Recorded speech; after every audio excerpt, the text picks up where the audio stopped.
안녕하세요. 제페토 빌드잇 세 번째 시간입니다. 이번 시간에는 오브젝트를 다루는 방법을 살펴보고 다양한 오브젝트 중에 조금 특별한 오브젝트들을 살펴보도록 하겠습니다. 지난 시간에 우리가 만들었던 기초기능 익히기 맵을 찾아보도록 하겠습니다. 내가 만든 맵, 기초기능 익히기. 안 보이는 것 같죠? 확대해서 조금 더 살펴봤더니 빌디가 이렇게 서 있습니다. 빌디를 클릭하면 조금 더 파란색 테두리가 쳐지면서 속성이 나옵니다. 우리 빌디를 선택한 거예요. 그러면 빌디의 이름을 한번 바꿔줘 볼까요? 영어로 빌디라고 써 있는데 거기 있는 부분을 콕 하고 눌러서 한글로 빌디라고 바꿔주도록 하겠습니다. 그러면 빌디의 지금 위치가 어디 있는지, 얼만큼 회전을 시켰는지, 크기는 어떤지, 지금 111이 기본값이죠. 이렇게 빌디에 대한 정보들을 볼 수 있습니다. 물리값도 이따 한번 볼 거고요. 색깔도 바꿀 수 있다 그랬어요. 여기 다양한 색깔 중에 첫 번째 있는 건 기본적으로 제공되는 빌디의 색깔이고요. 옆에는 좀 더 다양한 색깔의 테마로 바꿔서 할 수 있습니다. 예를 들면 빨간 빌디? 네, 이렇게 만들 수 있죠. 하지만 조금 어색하다고 했어요. 첫 번째 기본적으로 제공하는 색깔로 놓도록 하겠습니다. 이렇게 오브젝트를 선택하면 옆에 있는 속성들을 바꿀 수 있습니다. 또는 여기 위에 이렇게 선택이라는 것이 있어요. 단축키로는 1번이고요. 1번 누르면 이렇게 원하는 오브젝트를 선택할 수 있습니다. 그 옆에 이동이 있습니다. 이동을 클릭하면 화살표가 생기는데요. 여기 있는 화살표를 조금 더 자세히 살펴보도록 하겠습니다. 빨강색, 파랑색, 초록색 화살표가 생겼어요. 빨강색은 X, 좌우로 이동시키는 거예요. 이렇게 이동을 시키는데 좌우로 이동이 되죠. 혹시 여기 보셨어요? 위치에서 X가 바뀌어요. 빨강색은 X입니다. 그래서 이렇게 X좌표를 한번 3으로 놔보도록 하겠습니다. 그 다음에 Y는 초록색이에요. 위아래로 움직일 수 있습니다. 위, 아래 이렇게 움직일 수 있고요. 높이로 띄워 볼게요. 1 정도 올렸어요. 아까 0.996이었는데 지금 1.996으로 올렸습니다. G라고 되어 있는 건 파랑색이고요. 전후라고 해서 앞쪽으로 밀거나 전진하거나 후진할 수 있어요. 이렇게 앞쪽으로 밀어보도록 하겠습니다. 네, 지금 이렇게 이동은 오브젝트들을 위치를 잡아주는 것을 의미합니다. 오브젝트 옆에다가 놓으면 위치 잡는 거 없어지고요. 또는 여기 이동 누르면 되고 아니면 단축키로 2번이에요.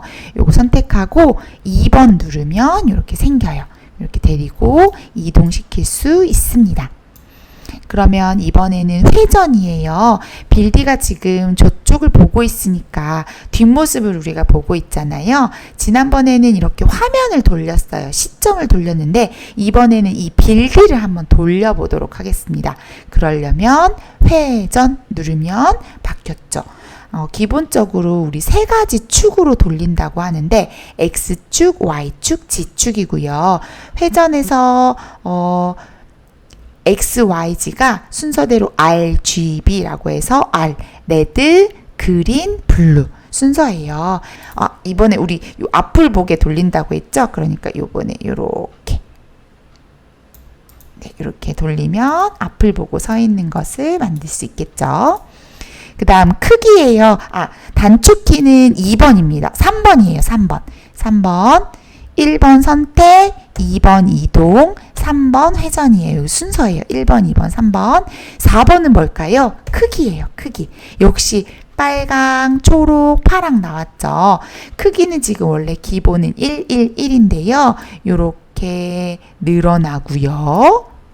X, 그 다음에 Y, Z 기본으로 늘리거나 줄일 수 있습니다. 하지만 이런 특히 MPC 같은 경우에 또는 빌딩 같은 경우에 크기를 줄이는 걸 좀 권하지 않아요. 우리 플레이어나 여기 안에 있는 맵들이 서로 다 크기를 고려하고 만들어진 거여서 크기를 임의대로 바꿨을 때 좀 주변의 환경과 어울리지 않을 수도 있어요. 하지만 일부러 어울리지 않게 하려고 할 때는 크기를 바꿔주셔도 괜찮습니다. 기본값인 1, 1, 1로 맞춰주도록 하겠습니다. 이렇게 수치를 직접 바꿔줘도 됩니다. 그러니까 다시 한번 단축키 확인해 보면 선택이 1번, 이동이 2번, 3번은 회전, 4번은 크기죠. 그러면 5번은 정렬일까요? 아니에요. 5번 눌러볼게요. 5번을 딱 눌렀더니 뭐가 바뀌었어요. 다시 한번 5번 물리값이 켜졌죠. 물리는 움직일 수 있게 뭔가 다른 오브젝트들이랑 만났을 때 뭔가 변화를 줄 수 있게 하느냐 이런 차이거든요. 처음에는 이 개념이 조금 어려울 수 있는데 예를 들어 볼게요. 제가 이동을 눌러서 빌드를 조금 위로 띄워 보도록 하겠습니다. 그리고 나서 물리를 꺼 볼게요. 그리고 테스트를 시작해 보도록 하겠습니다.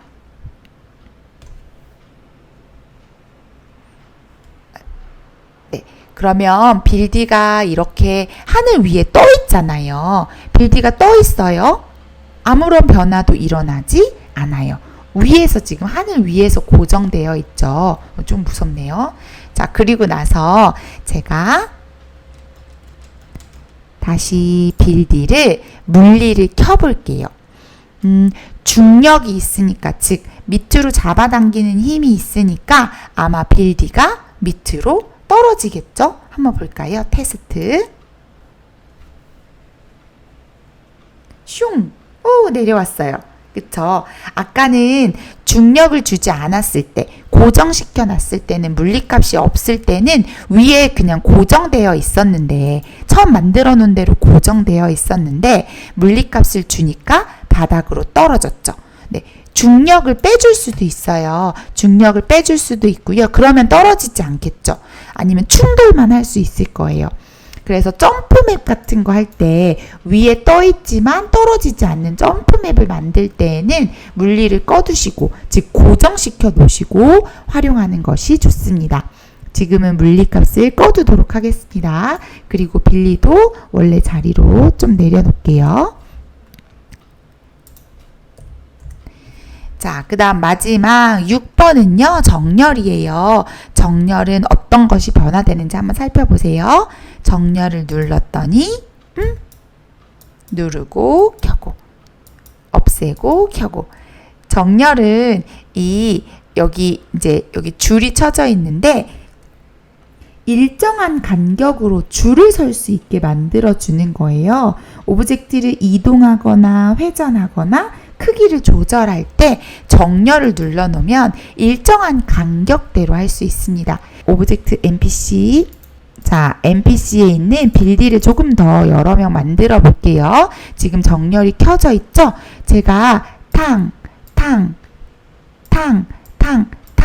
누르고 빌디 아주 가까운 곳에 세우고 싶은데, 아주 옆에 세우고 싶은데 더 이상 옆으로 가까이 가지지 않거든요. 그랬는데 제가 정렬을 끄고 누르면 아주 가까이까지 세울 수 있습니다. 그래서 정렬을 켜는 것이 더 좋을 때가 있고요. 정렬을 끄는 것이 더 좋을 때가 있어요. 예를 들면 나무를 탕탕탕 세우고 싶다. 줄을 맞춰서. 그럴 때는 정렬을 켜두시고요. 나무를 그냥 내 마음대로 원하는 곳에 위치시키고 싶다 했을 때는 정렬을 꺼두시는 것이 좋습니다. 얘기하다 보니까 빌디를 너무 많이 세웠어요. 제가 했던 명령어를 취소하고 싶어요. 컨트롤 Z 누르면 이렇게 취소가 되고요. 컨트롤 Y를 누르면 취소한 걸 다시 할 수 있어요. 취소한 걸 다시 할 수 있습니다. 많이 쓰여요. 컨트롤 Z, 컨트롤 Y. 이렇게 해서 명령을 했던 것을 뭔가를 했던 걸 취소하거나 다시 할 수 있습니다. 다시 취소해 볼게요. 이렇게 앞으로 있는 빌딩만 하나 세웠습니다. 이렇게 여기 있는 선택부터 정렬까지 1번, 2번 빌딩을 먼저 선택하고 1번, 2번 이동, 3번 회전, 4번 크기,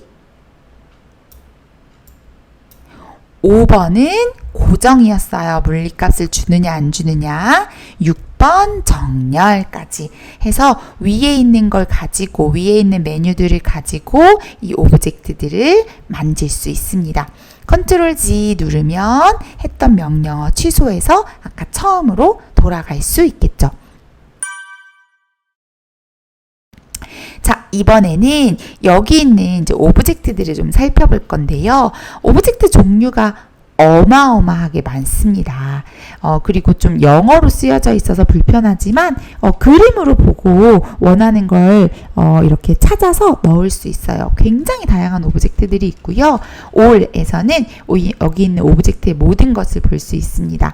또는 이렇게 모든 것에서 찾기가 좀 어려우니까 주제별로 묶어놨어요. 새로 나온 거, 그 다음에 뭐 가구라든지, 뭐 음식이라든지, 교통신호라든지, 뭐 이런 것들로 범주별로 묶어놨고요. 또는 공식 맵에서 쓰였던 것들 테마별로 묶어놓기도 했습니다. 뭐 스키점프라든지, 체리블러썸 같은 것들 이렇게 공식 맵에서 쓰였던 오브젝트들만 따로 모아놓기도 했습니다. 필요한 오브젝트를 직접 검색할 수도 있는데요.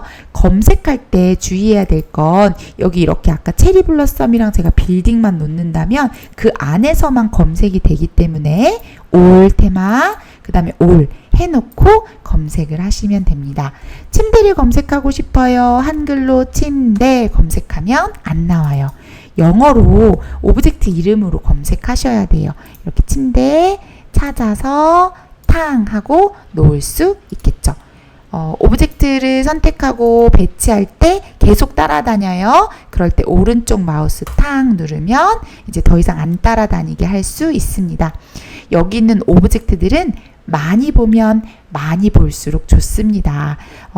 보면 볼수록 자꾸 내가 필요한 오브젝트들을 찾아서 쓸 수 있기 때문에 오브젝트들을 자주 보면 좋고요. 이 중에 좀 몇 가지 특이한 오브젝트들 설명해 드릴게요. 여기 있는 오브젝트 중에 커스텀이라고 있습니다. 커스텀은 여러분이 여기 있는 오브젝트의 속성 중에 이미지가 생겨요. 이미지를 플러스 눌러서 여기에다가 원하는 오브젝트에 그림을 넣을 수 있어요. 이렇게. 칠판으로 쓰이거나 뭐 간판으로 쓰이거나 할 때 이렇게 오브젝트에 이미지를 넣어줄 수 있겠죠.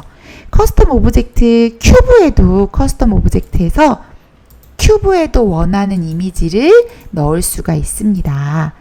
여기에는 어떤 걸 넣어볼까요? 네, 이렇게 확인을 누르면 이렇게 모든 면에 제가 입힌 이미지들이 들어갈 수 있겠죠. 커스텀 오브젝트 잘 사용하면 아주 적절하게 쓸 수 있고요. 그 다음에 스폰은 알고 있죠. 오브젝트 이 플레이를 했을 때 이 위치에서 스폰을 놓으면 이 위치에서 캐릭터가 생성됩니다. 제가 테스트를 눌러볼게요. 네, 스폰 위에서 제가 나타나는 것이 보이죠. 네, 이렇게 여러분이 플레이어를 생성하고 싶은 곳에다가 이렇게 스폰을 놓으면 됩니다. 스폰은 이렇게 캐릭터가 생성되는 위치를 알려주는 거고요. 그거 말고도 좀 특이한 오브젝트들이 있어요. 올에다 놓고 타임이라고 검색을 해보도록 하겠습니다. 타임 스타트를 놓고요. 타이머 스타트 피니시를 놓아볼게요.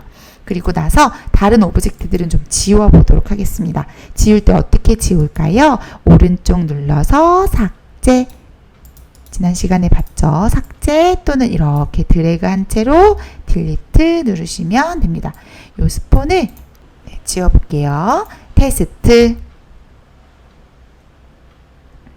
하면 여기에 이렇게 타이머 스타트가 생기고 톱니바퀴 모양이 나오면서 상호작용하기가 있죠. 컨트롤을 누르고 여기다가 이렇게 클릭을 해주래요. 클릭 하면 타이머가 생겼어요, 위에.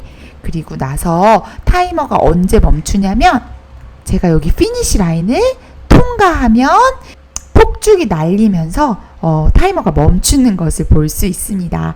여러분이 만드는 맵 중에 혹시 달리거나 경주하는 것이 있다면 이렇게 타이머 스타트나 타이머 피니시를 이용하면 실제로 타임을 잴 수 있습니다. 네, 여러 오브젝트를 선택할 때는 선택하고 컨트롤을 누른 채로 한 번 더 누르면 다양한 오브젝트들을 한 번에 선택할 수 있습니다. 딜리트 눌러서 지워볼게요. 이번에 살펴볼 건 세이브 포인트예요.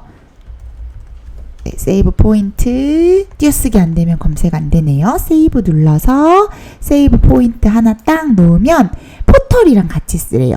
세이브 포인트를 통과하면 포털을 통해서 다시 이 자리로 돌아올 수 있다고 하거든요. 포털 한번 보도록 하겠습니다. 이렇게 문처럼 생긴 거예요. 여기를 탕 갖다 놓으면 역시 세이브 포인트 오브젝트랑 같이 사용하라고 나오죠. 테스트 눌러보도록 하겠습니다. 그냥 보면 그냥 문 같아요. 아무런 변화가 없고 실제로 네, 뭐 통과할 수도 있습니다. 아무 일도 일어나지 않죠. 그런데 세이브 포인트에 이렇게 올라가면 이제 여기 있는 포털이 활성화가 돼요.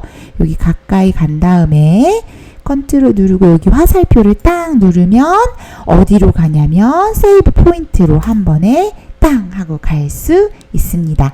여러분이 여러 가지 맵을 만들 때 세이브 포인트와 포털을 사용한다면 굉장히 유용하고 다양한 맵을 구성할 수 있겠죠. 오늘은 오브젝트 사용 방법과 좀 특별한 오브젝트들을 살펴보았습니다. 다음 시간에는 익스플로러를 이용해서 바닷가를 한번 구성해 보도록 하겠습니다.